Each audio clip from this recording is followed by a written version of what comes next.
TCI. Hicham Abdesmak, bienvenue au studio. Merci pour l'invitation. Très heureux de vous recevoir autour de votre ouvrage La gloire et la puissance, une anthologie des grands discours du président Bourguiba. Et ce projet a commencé sur une hésitation quant au contenu, lorsque vous aviez eu une conversation avec Hassan Jaïd, puis également sur la question du statut du chercheur. Absolument, parce que d'abord, Bourguiba, c'est un personnage tellement immense, puis tellement il a saturé notre quotidien par sa grande stature, de telle sorte qu'on ne sait pas par quel abord on peut l'approcher, quoi, par quelle facette, parce que c'est vraiment un véritable kaléidoscope. Donc l'hésitation était de rigueur, quoi, si j'ose dire. Donc, alors que vous étiez surtout sur un terrain basé sur l'émigration, entre autres questions que vous traitez en tant que chercheur. Oui, enfin, moi j'ai fait beaucoup de choses dans ma vie. En fait, à l'origine, je reviens un peu à mes origines. À l'origine, j'ai fait une formation d'historien. J'ai eu une maîtrise à l'école normale supérieure. Après, hop, j'ai bifurqué. Je suis allé en France, j'ai fait de la science politique, j'ai fait plein de choses. Et c'est vrai, à un moment, je me suis intéressé aux questions migratoires et en particulier aux questions qui se rapportent à l'islamophobie en France et tout ça. Donc c'était mon environnement, l'environnement où je vivais, qui déterminait un peu mes soucis de chercheur. Après, j'ai fait autre chose. J'ai enseigné et puis j'ai été surtout traducteur. Qui m'a ramené à l'islam. J'ai traduit entre autres Hicham Jaïd. Et puis je suis revenu à mes premières amours, quoi. Je suis à la recherche en histoire contemporaine. Tout à fait. Alors, histoire contemporaine et puis une lecture en profondeur. Une lecture qui est introduite par une préface de Sophie Bessis. Sophie, oui. Alors, Sophie Bessis, ça a été un choix pertinent de toutes les manières. Oui, Sophie, d'abord, c'est une grande amie. Hein, ça, c'est l'amitié oblige. Mais pas seulement. Parce que Sophie, avec Souhair Belhassan, est celle qui, à mes yeux en tout cas, a fait la synthèse biographique, la biographie la plus aboutie et qui, à mes yeux, reste indépassée. Au niveau de l'abord du personnage, partout, d'une manière assez, je ne dis pas exhaustive, mais pertinente, quoi. Parce que souvent, on braque sur la gloire du combattant, ou alors sur le règne du monarque. Là, ils ont tout abordé, ils ont essayé, en 87 déjà, de faire moi je trouve que c'était un travail très audacieux, et surtout très, très bien écrit, et finement analysé. Donc c'était vraiment tout naturel que je demande à Sophie de le préfacer. Et votre lecture de ces discours de Bourguiba, il s'agit bel et bien d'une anthologie des grands discours de Bourguiba. En fait, votre lecture est transversale, oui. Et puis en même temps, elle est complètement diachronique, puisque vous commencez par la séquence 1, qui est celle qui s'intéresse au discours comme archive. Et là, oui. Vous revenez notamment à 2 discours qui marquaient un peu les clivages au sein du Parti d'Esturiens. Contre Ben Youssef. Oui, contre. En fait, le découpage n'était pas évident au début, parce que, vous savez, il y a un vieil embarras des historiens, c'est comment périodiser et thématiser. Est-ce qu'on prend le choix de prendre par ordre chronologique, quitte à se perdre dans l'analyse, ou alors thématiser, quitte à sacrifier l'ordre chronologique. Donc moi, j'ai essayé de ruser avec les deux, quoi. Mais bon, j'y réussis pas toujours, hein, je dois l'avouer. Et donc, je me suis dit, il y a 2 bornes chronologiques que je dois respecter. C'était 55 parce que pour moi, 55, c'est le début du règne. Pas seulement de l'accès au pouvoir, mais du règne présidentiel. À la limite, le statut de président, Bourguiba l'avait déjà bien avant 57. Et puis, la borne ultime, c'est 74-75 à peu près, là où on va commencer à le voir moins bavard d'abord, à l'écouter de temps en temps. On n'est plus dans le temps des discours vraiment à profusion, des discours interminables. C'était le temps d'un mutisme de plus en plus évident. Donc je me suis dit, je vais m'en tenir ça fait à peu près 2 décennies où le discours bourguibien était qu'il soit pédagogique ou narcissique, qu'il soit d'autorité ou de persuasion, c'était l'époque où Bourguiba était le rhéteur, le discoureur, j'allais dire, numéro un. Et avec quel talent. Voilà. Et vous choisissez en particulier deux discours, le discours de la République et celui de la Constitution, qui sont véritablement des discours clés dans une démarche. Absolument. En fait, le discours de... Si on prend le premier, allez, commençons par le premier, le discours de la République. Je n'ai pas dit le discours du 27 juillet sur la République, j'ai dit le discours de la République. Parce que déjà, l'ambiguïté était déjà là. Bourguiba, il se considérait dès 55, dès le 1er juin pour être précis, je l'explique en conclusion, il se considérait comme en face à face avec la nation. Il était déjà l'unique représentant, à ses propres yeux bien sûr, le seul qui pouvait incarner en sa personne la nation tout entière, pas le peuple, je dis bien la nation. À partir de là, il était évident qu'il devienne le président de la République. À la limite, ça coulait de source. C'était une conséquence et non pas un commencement. C'était, à la limite, ce que j'appelle, moi, le 18 brumaire de 57 était déjà à l'ordre du jour en 55.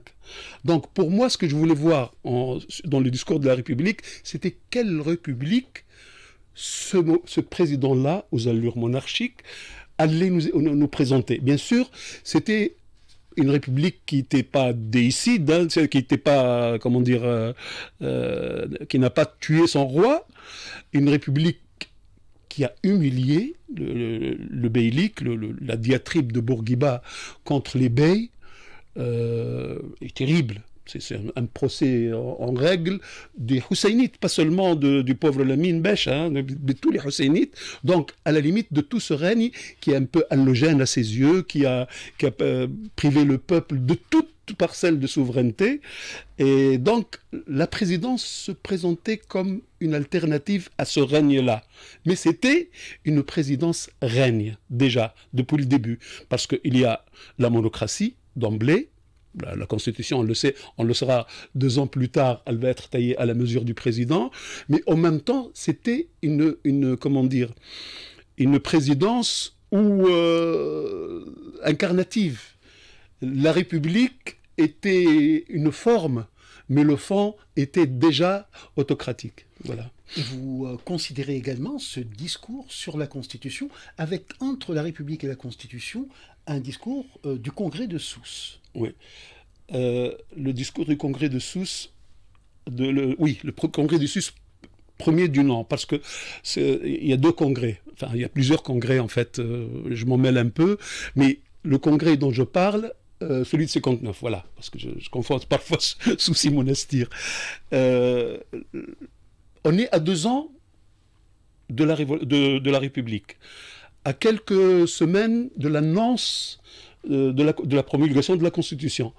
Et là encore, le discours de 59, il vient aussi au moment du procès des notables, du reste, on va dire, des vestiges, selon l'expression du président, du Marzen. Du Marzen vermoulu qui vient de finir définitivement.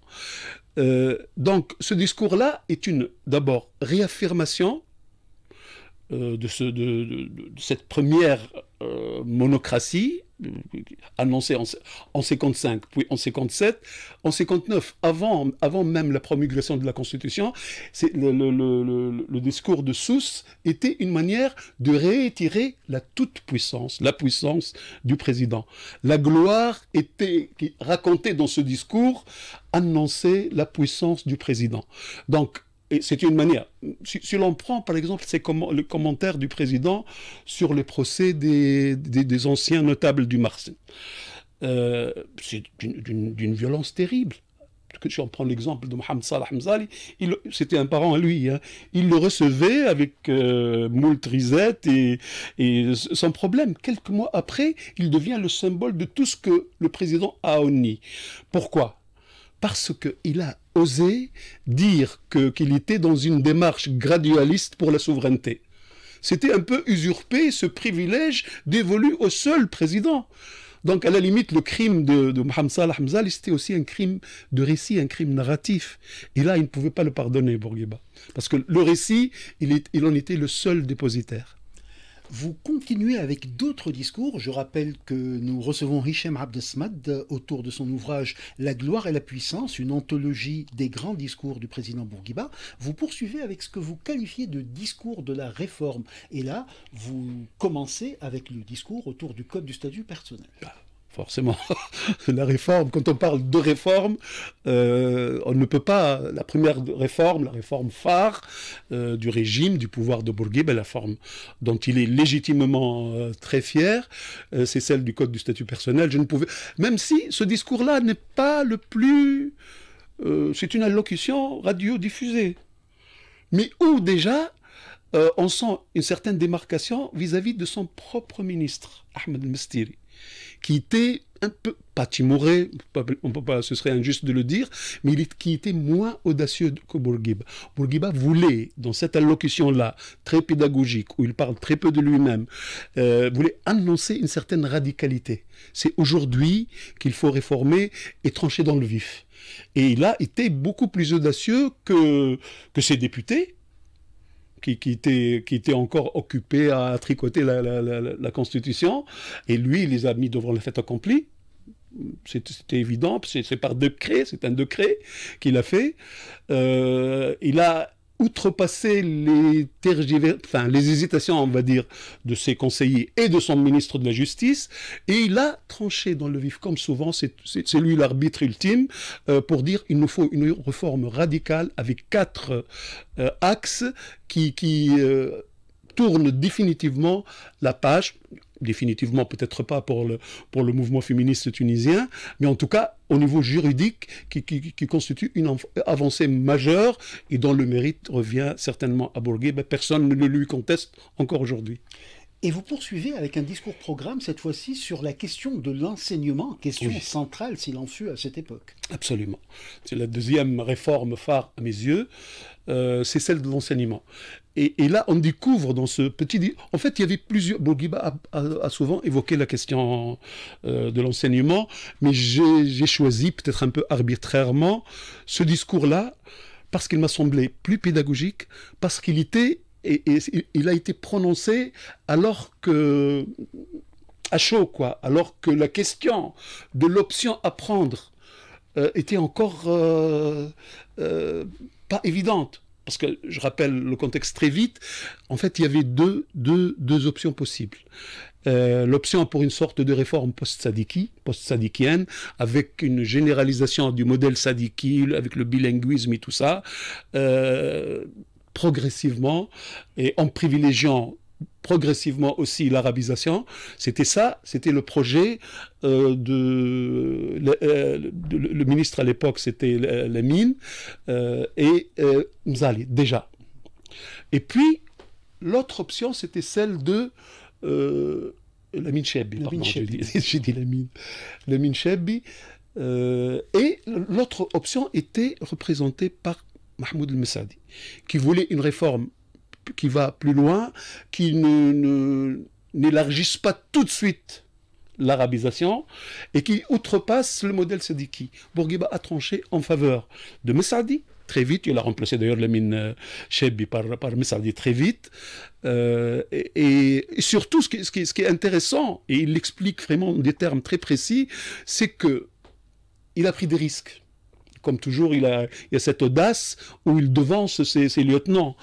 Il a pris des risques en disant on va généraliser au maximum, ouvrir l'école au maximum d'enfants de la République, du territoire les plus lointains, quitte à ce que l'enseignement ne soit pas baisse de qualité par rapport à celui de Sadiki, quitte à ce qu'on se rabatte sur des profs formés sur le tas, quitte à ce qu'on s'ouvre sur des coopérants. Un risque calculé, mais un risque quand même.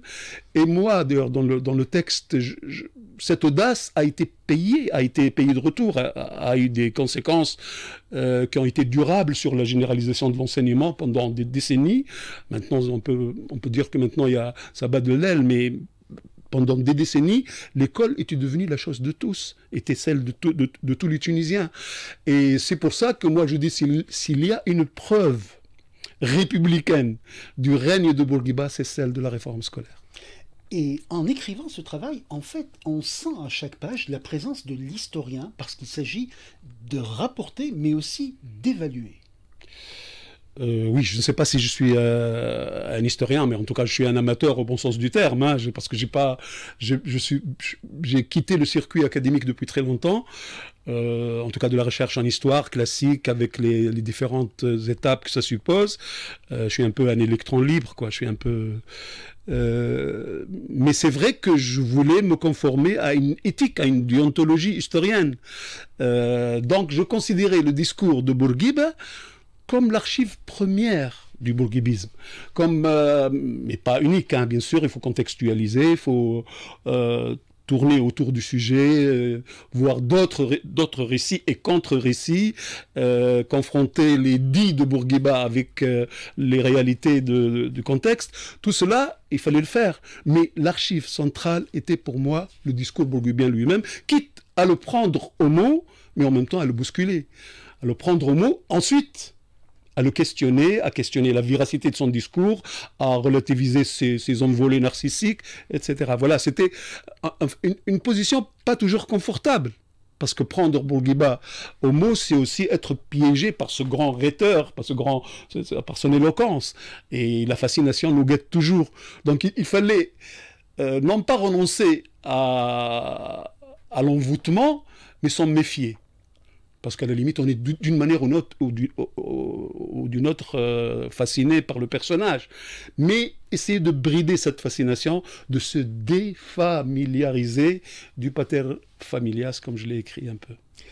Vous consacrez un chapitre entier à ce que vous qualifiez d'argument autoritaire. Oui. Et là aussi, vous invoquez plusieurs discours entre 1962 et 1971, une dizaine d'années résumées par 3 discours phares. Oui.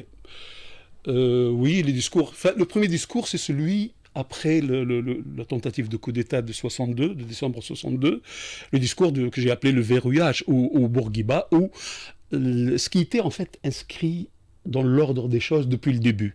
Mais là, le contexte de décembre 62 et la menace que constituaient non seulement les vestiges du ousfisme, comme il disait les débris, c'est son mot, mais aussi cette indépendance algérienne avec des gens qui n'étaient pas très bourguibistes, très favorables à Bourguiba, ce contexte tendu a permis à Bourguiba de boucler la boucle, d'aller dans ce système de parti unique, de parti-État et d'État-parti, cette intrication entre les deux instances qui vont structurer pendant longtemps le socialisme destorien et puis le destourisme, si j'ose dire, tout court. En fait, entre 55 et 62, la logique est la même. La logique était en cours. Mais en 62, le dispositif de l'autoritarisme bourguibien a été bouclé. Voilà. Ça, c'est pour le premier discours. Le deuxième, je crois que c'est celui de 68. Tout à fait. C'était par rapport à la dissidence étudiante. La gauche universitaire. La gauche universitaire. Juste après, c'est intéressant de rappeler que, je crois, 2 ans ou une année avant, Bourguiba disait, et il était là dans la logique de sa réforme de l'enseignement, il disait « Je préfère une jeunesse récalcitrante, une jeunesse difficile à une jeunesse amorphe. À la limite, je prends le risque de former des gens quitte à ce qu'ils soient tentés par l'indiscipline. » Ça, c'est ce qu'il disait avant. Ensuite, après la grande dissidence étudiante de 68, je ne dis pas qu'il a pris peur, mais il a pris la mesure de ce qu'il a appelé un danger. Là, ces microbes, comme il disait, ces petits marxistes de rien du tout, qui n'ont rien compris et tout ça, devenaient tout à coup dangereux. D'ailleurs, dans son discours, il hésite entre l'exagération du danger et entre la minoration du péril, quoi, si j'ose dire. En fait, mais là encore, il devait réaffirmer son autorité.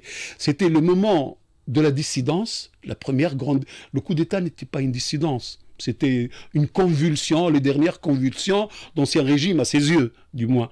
Mais là, c'est le fleuron de la République bourguibienne qui entre en dissidence. Et là, il ne pouvait pas le supporter. D'où la tonalité très autoritaire de son discours.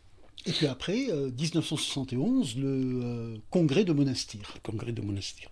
Là, la dissidence est d'une autre nature. Et à la limite, peut-être pour lui, plus dangereuse. Pourquoi? Parce que elle vient du sérail. Elle vient du sillage bourguibien. Ceux qui ont pris le parti de dire « il nous faut du multipartisme ». Non, il ne disait pas encore « il nous faut du multipartisme ». Il nous faut du pluralisme au sein du parti. Parce que le multipartisme, ça va être un mot d'ordre plus tardif. Ceux-là étaient les enfants de Bourguiba. C'est Ahmed Mestiri quand même, c'est l'homme du CSP. Pas seulement. Ahmed Mestiri n'est pas seulement l'homme, c'était le principal lieutenant avec Behi Ladram dans la fabrication du texte constitutionnel. C'est important. Donc c'est des gens très proches. C'est des bourguibistes de cœur en même temps. Ceux qui ont été cette jeunesse qui l'a entouré pour conquérir le pouvoir. Donc là, ces gens-là se mettent à contester son pouvoir. Il faut dire qu'il a fait un pas de deux. Dans un premier temps, on ne sait pas, les historiens hésitent encore, s'il était sincère ou pas. Il a fait des concessions. Il a dit oui, on va s'ouvrir. C'est ainsi que le parti va survivre. Il faut qu'il s'ouvre. Il faut que le pouvoir présidentiel soit relativisé. Il faut esquisser quelques contre-pouvoirs au sein du parti, pas en dehors. D'accord? Mais par la suite, il s'est rendu compte que s'il devait, il savait que son dispositif était construit pour être un tout, que renoncer à une partie c'est risquer une hémorragie inarrêtable, quoi. C'est ça le problème. Donc du coup, il a changé de pied et il est revenu au vieux réflexe autoritaire. C'est pour ça que c'était peut-être une occasion que Bourguiba a manqué.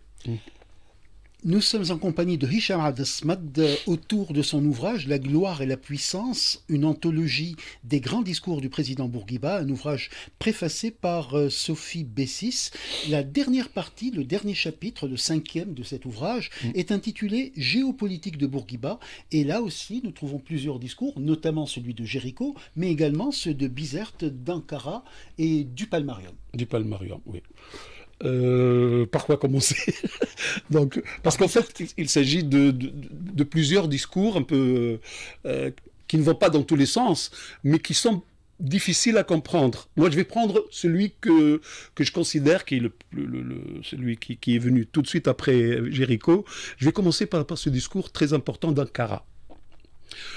Parce que c'est le discours qui nous informe le plus sur le rapport complexe, retors, j'allais dire, de Bourguiba à la question religieuse, aux affaires de la religion. Vous savez, on ergote, on chicane beaucoup sur ce Bourguiba, est-ce qu'il était croyant ou pas, est-ce qu'il était agnostique. Moi, je trouve que la question n'est pas futile, hein. Elle est intéressante en elle-même, mais elle ne nous renseigne en rien sur le personnage. Ce discours sur le personnage dans ses rapports à l'islam, ce discours-là nous révèle beaucoup de choses. D'abord, la première, c'est que Bourguiba n'était pas le laïc qu'on croyait. Le laïc issu de la Troisième République française, qui était là, installé dans la vulgate anti-bourguibiste, installé pour importer on ne sait quelle laïcité rigoriste, etc. C'est pas le cas. On apprend aussi que son rapport à la religion musulmane est un rapport qu'il croit au ciel ou pas. Je n'en sais rien en fait, mais c'est un rapport d'adhésion. Un rapport, pour lui, à la limite, allez, la transcendance ne l'intéresse pas, mais Mohammed l'intéresse. À la limite, il s'intéresse plus à Mohammed qu'à Dieu, j'ai dit dans le texte. Pourquoi? Parce que le message mohammedien, pour lui, est un message moral, éthique et une ressource pédagogique incroyable. Et donc, c'est pourquoi, d'ailleurs, le discours de Bourguiba, comme ses successeurs, on pense à Beji Caïd Sebsi, est toujours truffé de ces citations de morale religieuse. Donc, les ressources pédagogiques du corpus islamique, au sens large, hadith et Coran, a été mobilisé à profusion, tout le temps. Ce qui n'exclut pas que le fait, et il le dit dans ce texte-là, il dit, même dans l'histoire de l'islam, l'État a été premier. Avec Bourguiba, l'islam est très important, mais l'État est en surplan, toujours. L'État, à la limite, l'islam de Bourguiba, c'est un islam confectionné selon l'État. Un islam, bien sûr, qui respecte la croyance des plus humbles, la croyance populaire, qui est utilisée pour initier le peuple à beaucoup de choses, pour l'instruction religieuse. Moi, je faisais partie de ceux qui étaient mobilisés pour former une jeunesse dont la morale a des attaches avec le corpus musulman. Mais en même temps, sans s'y réduire. Elle ne s'y réduit jamais. Il a toujours cette liberté de pouvoir, un jour ou l'autre, oser. Et là, je passe à un autre discours, le discours du CRS, où il affirme directement je vais parachever l'édifice du Code du statut personnel en instituant l'égalité en héritage. Il n'aura pas le temps de le faire. Je crois qu'il voulait vraiment le faire. Hein. Mais il n'a pas eu, peut-être, il y a eu des tergiversations, on a mis... et après, il est passé à autre chose. Je crois qu'à partir du mi-temps des années 70, Bourguiba n'était plus Bourguiba. Vraiment. Donc, voilà, pour la question de l'islam. S'agissant, oui. Le discours du CRS, justement, vous le qualifiez de discours testamentaire. Testamentaire, oui. Parce que, plus que celui du Palmarium, qui est souvent, de manière compulsive, surtout par les jeunes internautes, il est souvent consulté, partagé, il est important parce d'abord, il est face à un conclave d'intellectuels, les chercheurs du CRS. C'est pour ça que je l'ai appelé le discours du CRS.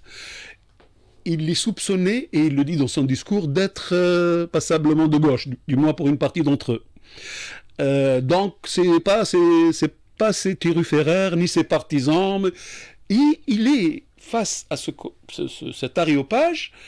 Il va déployer tout son talent d'orateur, d'une part, mais en même temps, d'historien. Il va parler de l'histoire, de l'islam, avec une tonalité moins autocentrée, moins égocentrique que d'habitude. Et il va parler de la fonction. C'est là où il va aller très loin dans son évaluation, dans sa lecture des allégories islamiques. Hassan Moussa, c'est n'importe quoi, il le dit clairement. Il va prendre il va aller beaucoup plus loin qu'il ne l'a été avant. Parce que la tonalité de son discours s'adressait à un public d'intello. Il n'est pas dans la pédagogie à destination du bon peuple. Donc il va être beaucoup plus audacieux. Donc il va parler d'histoire, d'islam, de réformes à venir, de son pouvoir, forcément. Bourguiba parle toujours de son pouvoir, et avec une certaine, bien sûr, bravade. Il met au défi ces marxistes-là et tout ça. Il ne s'empêche pas de le dire.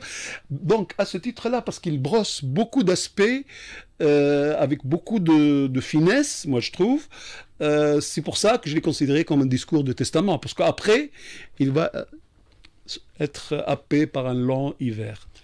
Et il a fallu beaucoup d'efforts pour sélectionner ce corpus, parce que les discours, il y en a en abondance, en fait. Oui, il y a quand même 24 tomes. Le développement, les questions de développement qui sont très récurrentes et ne figurent pas véritablement dans cet ouvrage. Non, le problème, c'est que le corpus est immense. Rien que les discours et allocutions, il y a 24 tomes. Sans compter d'autres discours, sans compter les redites, sans compter les discours du moule. Il y a plusieurs, le corpus de la parole bourguibienne est océanique. Donc, l'embarras du chercheur, c'est comment s'y retrouver dans ce maquis. Et j'avoue que j'y suis allé, je crois que je l'ai écrit en même temps, à la machette, avec pour seule boussole mon libre arbitre, mais pas seulement. bah, je disais ça en plaisantant, je me suis dit, il me faut quand même une boussole. Il me faut quand même quelque chose, on dirait aujourd'hui un GPS, je ne sais pas comment on dit pour essayer.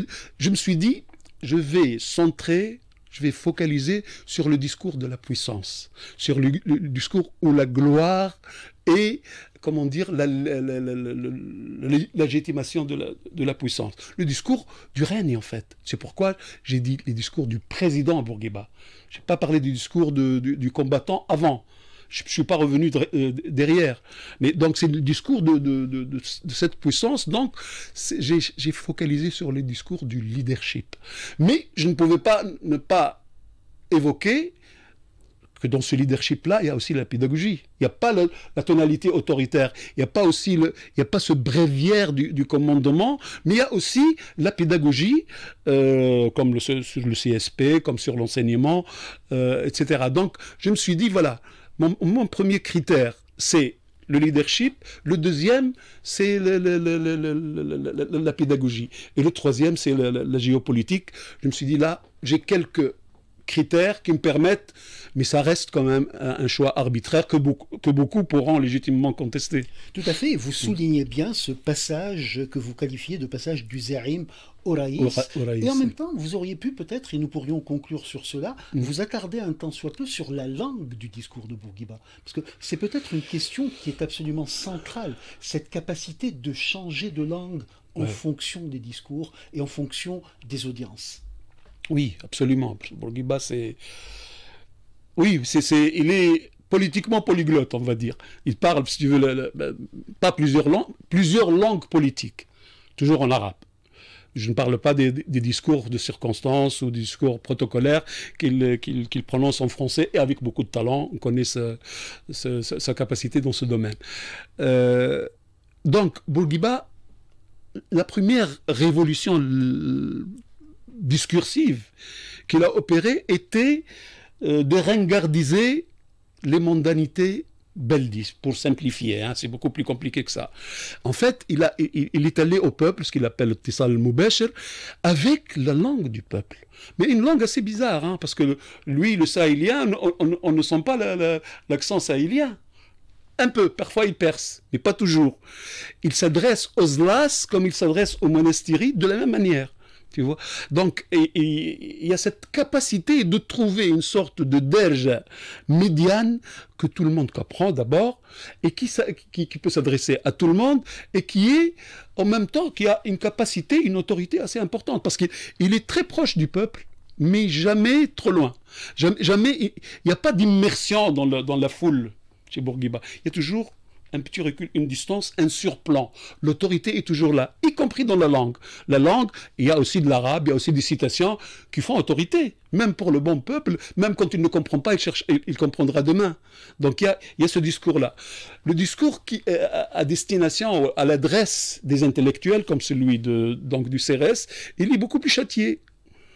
Même si, bon, c'est toujours le même bagou bourguibien, la même tentation politique à chaque fois, polémique, pardon, il y a toujours ça, mais il va plus loin, il analyse, il essaie de dire c'est quoi la Omma tunisienne ou la Omma musulmane, il essaie pas de conceptualiser, c'est pas son truc, mais en tout cas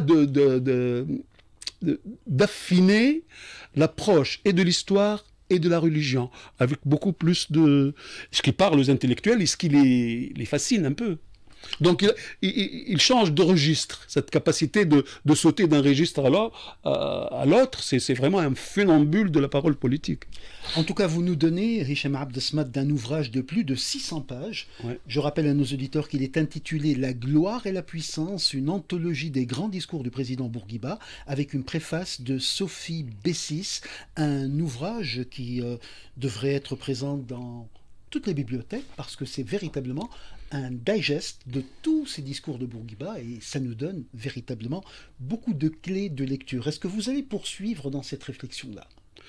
D'abord, je te remercie pour cette lecture très flatteuse. Moi, je suis vraiment flatté. Même si, bon, les 620 pages, il y a une grande partie qui est consacrée au discours, de Bourguiba. Oui, absolument. Donc, non, en fait, moi, si je devais allez, tant pis pour Hassan, si je devais divulguer mes projets futurs, ce serait aller toujours dans Bourguiba. Je peux m'occuper d'autres choses ailleurs, hein.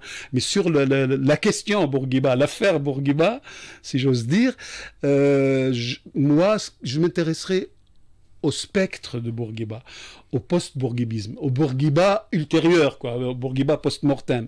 Ce qui reste aujourd'hui dans nos représentations, dans la culture politique tunisienne, dans les fantasmes et dans l'inconscient de nos dirigeants. Ce qui reste de ce grand Zaïm, le bon et le moins bon. Voilà. Merci beaucoup, Hicham Abdessamad. Et bonne continuation. Je rappelle le titre de l'ouvrage, La gloire et la puissance, anthologie des grands discours du président Bourguiba, préface de Sophie Bessis aux éditions AC. Merci beaucoup. Merci, c'est moi.